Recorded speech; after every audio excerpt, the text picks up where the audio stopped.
Now let's talk about Saudi Arabia. It is deepening ties with China. Today they've signed a deal to trade in their native currencies and sideline the US dollar. The deal is worth almost $7 billion and it's valid for 3 years. This is basically a currency swap agreement, a financial contract between the central banks of China and Saudi Arabia. And this is what it means. Henceforth, China's central bank will maintain a reserve of the Saudi Riyal and the Saudi central bank will keep China's yuan. So when a payment needs to be made, these banks will just use the native currencies. The Saudis will settle their bills in yuan and the Chinese will use the Riyal. It's a win-win for them. So who is the loser? The US dollar. This is another attempt to de-dollarize. And China has been pushing for this. You see, China is Saudi Arabia's biggest trading partner, mainly due to the oil purchases. This pact, though, is mostly about non-oil trade. At the same time, it is a step towards de-dollarization. It sets a precedent for other regional players like the UAE and Iraq.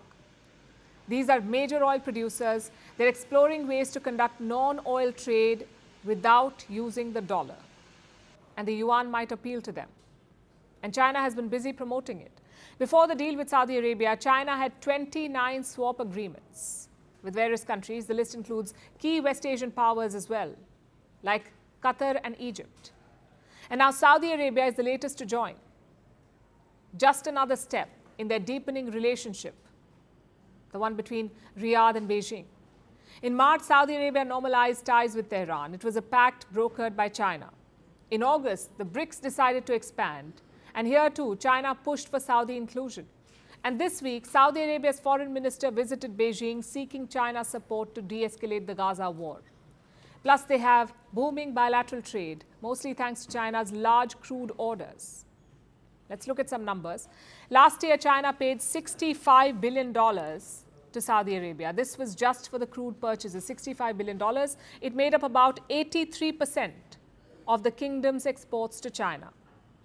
Although they're thinking beyond crude oil now, the Crown Prince of Saudi Arabia wants to diversify his economy, to end the dependence on oil revenues, and China could help MBS realize this vision.